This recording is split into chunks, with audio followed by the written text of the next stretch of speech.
ಹಾಸನಾಂಬ ತಾಯಿಯ ಸನ್ನಿಧಿಯಲ್ಲಿ ಆ ತಾಯಿಯ ಸೇವೆಗೋಸ್ಕರನೇ ನಮ್ಮನ್ನ ಇಲ್ಲಿ ಜನ್ಮ ತಳೆದಳೇನೋ. ಆ ತಾಯಿಯ ಶಕ್ತಿಯಿಂದ ಇವತ್ತು ನಾವು ಆ ತಾಯಿ ಕ್ಷೇತ್ರದಲ್ಲಿ ನಾವು ಇವತ್ತು ಜನ್ಮ ತಗೊಂಡು ಆ ತಾಯಿ ಸೇವೆ ಮಾಡ್ತಿದ್ದೀವಿ. ಆ ತಾಯಿಯ ಶಕ್ತಿಯಿಂದ ದೇಶ ವಿದೇಶಗಳಲ್ಲಿಯೂ ಸಹ ಭಕ್ತರುಗಳು ಹೇಳಿದ್ದಾರೆ. ಅವರು ಬಂದಂತಹ ಕಾಣಿಕೆ ಅವ್ರಿಗೂ ಹರಕೆ ಇಡೋದಕ್ಕೆ ಕಾಣಿಕೆ ಹಾಕಿರ್ತಾರೆ. ಆ ಕಾಣಿಕೆ ದುಡ್ಡನ್ನ ಒಡೆಯೋದಕ್ಕೋಸ್ಕರ ಈಗ ನನಗೆ ಒಂದು ಸಣ್ಣ ಮಾಹಿತಿ ನಿಮ್ಗೆ ಹೇಳ್ತೀನಿ. ಈ ಕಳೆದ 2 ವರ್ಷದಲ್ಲಿ ಕಾಫಿ ಟೀಗೆ 13-15 ಲಕ್ಷ ಗಂಟೆ ಬರೀ ಕಾಫಿ ಟೀಗೆ.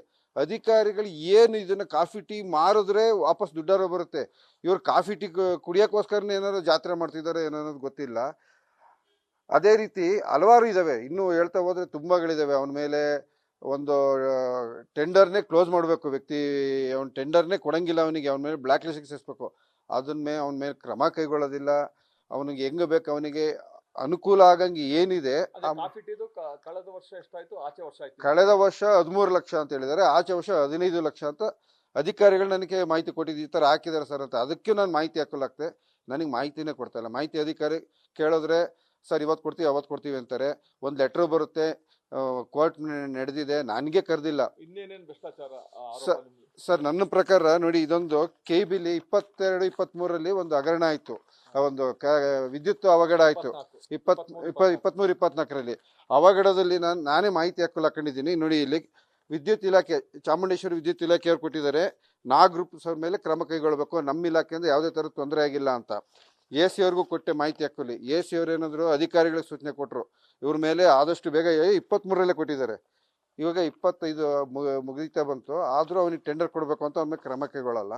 ಅವನಿಗೆ ಎಲ್ಲೆಲ್ಲಿ ಟೆಂಡರ್ ಆಗಬೇಕು, ಅವನಿಗೆ ಏನೇನು ಆಗಬೇಕು ಅವನು ಹೇಳ್ದಂಗೆ ಮಾಡ್ತಾರೆ ಸರ್. ಈ ಥರ ಪದ ಸೇರಿಸಿ ಈ ಥರ ಇದು ಅಂದರೆ, ಈಗ ಹಾಸನಾಂಬ ದೇವಸ್ಥಾನದಲ್ಲಿ ಕೆಲಸ ಮಾಡಿರೋದೇ ಅವನೊಬ್ಬ, ಏಕಾಂಗಿಯಾಗಿ ಕೆಲಸ ಮಾಡಿರೋದೇ ಅವನೊಬ್ಬ. 17-18ರಲ್ಲಿ ಗ್ರೇಡ್ 1ಗೆ ಬಂದಿದ್ದು, ಅಲ್ಲಿಂದ ಇಲ್ಲಿ ಗಂಟೆ ಕೆಲಸ ಮಾಡಿರೋದೇ ಅವನು. ಹಾಸನಾಂಬ ತುಂಬಾ ಭ್ರಷ್ಟಾಚಾರ ಅನ್ನೋದಕ್ಕಿಂತ ಕೋಟಿಗಟ್ಟಲೆ ಹಣನ ಗ್ರೂಪ್ಸಿಗೆ ನೇರವಾಗಿ ಕೊಡಕ್ಕೆ ಇದು ಮಾಡ್ಕೊಂಡು ಅಧಿಕಾರಿಗಳು ತಿಂತಿದ್ದಾರೆ. ಒಂದ್ ಕಡೆಯಿಂದ ಕೊಟ್ಟು ನೇರವಾಗಿ ಹಿಂಗ್ ತಿಂತಿದ್ದಾರೆ ಅನ್ನೋದು ಸಂಪೂರ್ಣ ನನ್ನ ಈಗ ಇದನ್ನೆಲ್ಲ ತಿಂತಿದ್ದಾರೆ. ನಾನು ಏನು ಬೇಸರ ಮಾಡ್ಕೊಳ್ಳಲ್ಲ. ತಾಯಿಯ ಹಣ ತಿಂದಂತ ಹಲವಾರು ಉದಾಹರಣೆಗಳಿದಾವೆ. ಅವ್ರು ಏನೇ ಸ್ಥಿತಿ ಆಗಿದೆ ಅನ್ನೋದನ್ನ ನಾನೇ ಕಣ್ಣಾರೆ ನೋಡಿದ್ದೀನಿ. ಅಂಥವು ಹಗರಣ ತಿಂದಂಥವ್ರು ಏನೇನು ಸ್ಥಿತಿ ಆಗಿದ್ದಾರೆ, ಎಲ್ಲೆಲ್ಲಿ ಆಗಿದ್ದಾರೆ ಅನ್ನೋದು ಕಣ್ಣು ಮುಂದೆ ನೋಡಿದ್ದೀನಿ. ಈಗ ತಿಂದಿರೋರಷ್ಟೇ ಅತಿ ಶೀಘ್ರದಲ್ಲಿ ಅವರು ಏನೇನಾಗಬೇಕು ತಾಯಿ ತೋರಿಸ್ತಾಳೆ. ಈ ದರ್ಶನ ಮುಗಿಯೋ ಹೊತ್ತಿಗೆ ಕೆಲವ್ರಿಗೆ ಕೊಡ್ತಾಳೆ ಅನ್ನೋ ಒಂದು ನಂಬಿಕೆ ಇದೆ. ಈ ಸಲ ನಾನು ತಾಯಿ ಹತ್ರ ಕೇಳ್ಕೊಳ್ಳೋದು ಅದನ್ನೇ ಕೇಳ್ಕೊಳ್ಳೋದು, ನಿನ್ನ ಹಣ ಯಾರು ಸುಮ್ಮನೆ ತಿಂದು ಇದು ಮಾಡ್ತಿದ್ದಾರೆ, ದುರುಪಯೋಗ ಪಡಿಸ್ಕೊತಿದ್ದಾರೆ ಅಂಚೆ ಅನ್ನೋದು ನನ್ನ ಹೆಸರು ಮನೋಹರ್ ಅಂತ.